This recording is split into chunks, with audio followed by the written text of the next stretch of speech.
Bob Maloney from MyMMAnews.com, and I am joined tonight by Lucas Larue. Now, let me tell you a little bit about Lucas for those of you tuning in who don't know much about him or haven't seen him. I got to see Lucas have a couple of kickboxing fights regionally, and he really impressed me. And I knew his future was going to be going into the cage. And, you know, we became friendly when he was here. Then I saw he ups and moves to Florida. Lucas, my man. Sure. See ya. I'm so happy for you. How you been? Talk to me about your move to Florida, because I'm kind of envious of you being stuck up here in New Jersey. Absolutely, man. It's great. It's great to hear from you, Bob. I don't know if you remember last time we did this, you know, it was pre-COVID and I was trying to fight. I believe it was a Pittsburgh card. I was coming in for March of 2020. We all know what happened at that point in March of 2020. That was the last time, I was slated to fight.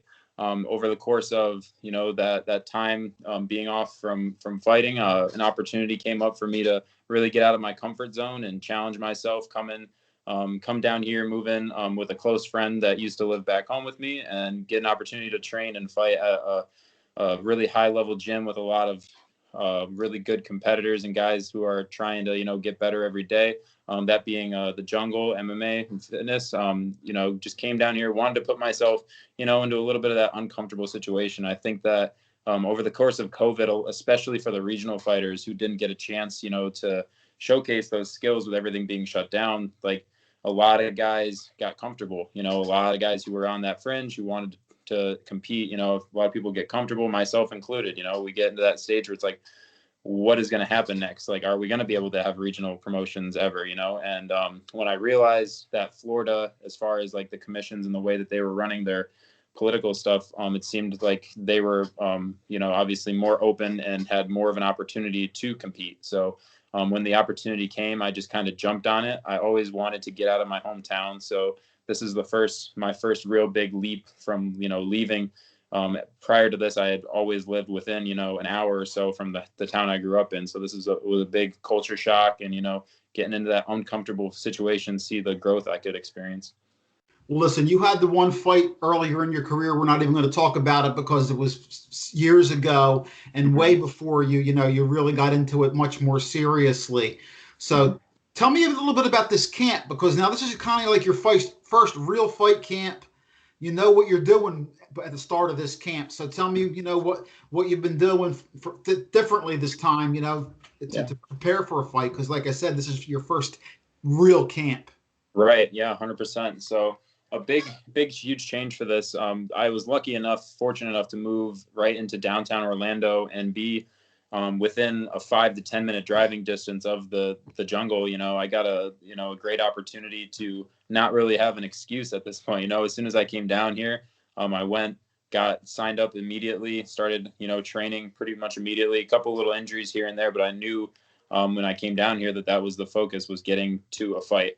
When I got to a point where I felt comfortable in the gym, felt like I had a good rapport with, the coaches and everything. And I told them I wanted to train, I wanted to compete. And that was my goal, is to compete. And they were all for it. They were all about it. So they got, sent out the word to combat night, and, they got me hooked up with a guy.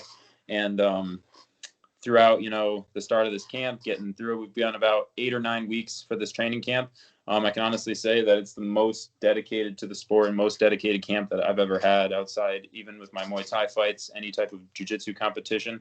The last 8 weeks, I've only focused on one goal, and that's, this Saturday, going out and really giving my friends and fans, a show, and showing for me where my, how much I've grown in this sport over the last couple 2 years, because this Saturday will be, about 20 months since my last fight, which ended up being, the title fight with Trayvon, so that's been a pretty decent layoff, and I'm excited, to show the growth that I've experienced in that time as a person and as a fighter coming down here.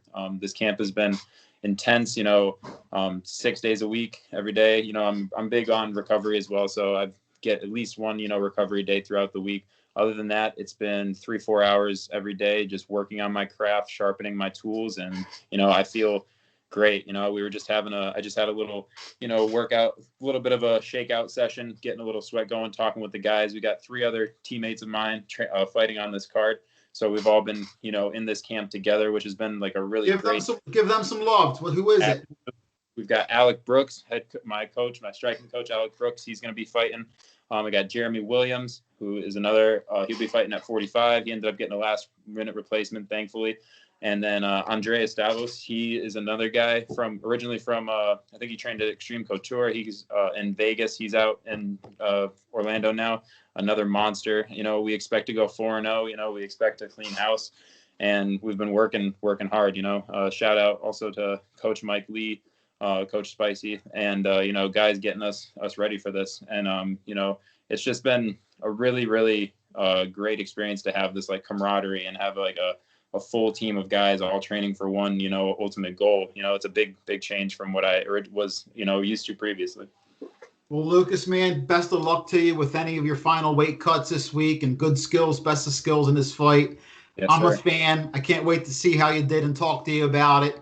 Anybody else you want to give some love to or say thanks that's going to be rooting for you, kind of give you that mental push? Any sponsors, anybody? Yeah, of course. Ultimately, everybody back home in Northeast PA, the people that I haven't been able to be, not being back there, being away from, my original team and coach and all those guys, I want to give a big shout out, of course, to Scranton MMA, Steve Wilson, my head coach from back in PA, Matt Marcinic, and, my friends and family, everybody back home. I know they're cheering me on. I've gotten a crazy amount of love this week from people like supporting back home, which felt great that even though I'm, now moved to here, that I'm still getting all of that support. So that feels great. And of course, my family, my brother, my mom are actually going to be flying down for this fight. So that's exciting. I'm happy I'll have, we're going to have a big corner for sure. We're packing out that house with Jungle family as well. Great, man. Lucas, man, once again, best of luck to you. Always good to talk to you, and go kick some ass, my brother. Yes, sir. Great talking to you, Bob. We'll talk to you soon as well. Have a good one, man.